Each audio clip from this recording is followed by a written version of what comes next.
Open ചെയ്യണം. പിന്നെ അന്ന് ഇവിടെ ട്രിപ്പ് ആയി കഴിഞ്ഞാൽ നമ്മൾ ഈ ഐസൊലേറ്റർ നമ്മളിത് ട്രിപ്പ് ആയി കഴിഞ്ഞാൽ 6mm ഗ്യാപ്പേ ആ ബോട്ടിലായിട്ടുള്ളൂ.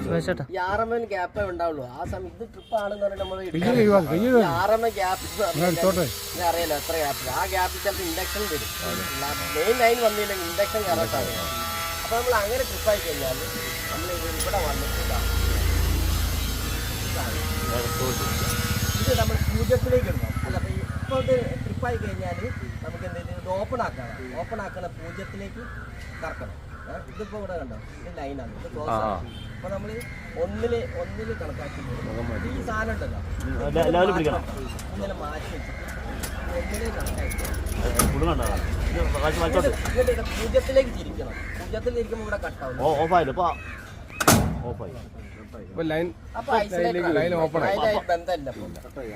അത് മാത്രം പോരാ, കഴിഞ്ഞാൽ പിന്നെ എർത്ത് ചെയ്യണം. അപ്പൊ ഇവിടെ വെച്ച് കട്ടായി ഈ ലൈന്, പിന്നെ ഈ BCB കട്ടായി, ഐസൊലേറ്റർ കട്ടായി. അതിലേ ഇപ്പൊ നമ്മളിവിടെ വരുന്ന ആളോട് മാറിപ്പോയി ആദ്യം എർത്ത് ചെയ്യാൻ കഴിയില്ല. അങ്ങനെ ലോക്ക് സിസ്റ്റം ഉണ്ടോ? ലോക്ക് സിസ്റ്റം ഇല്ല, ശ്രദ്ധിക്കണം.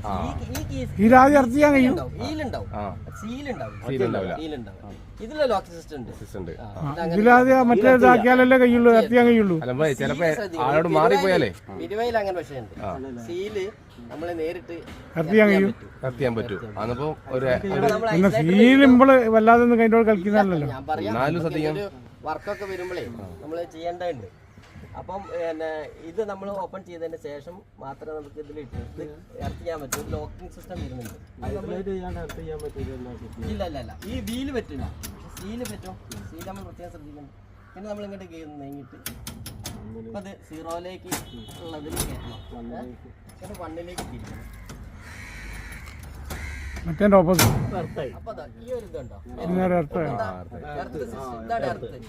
കേബിള് എർത്തായി. അപ്പൊ ആ കേബിളില്ലേ, ആ കേബിള് എർത്തായി.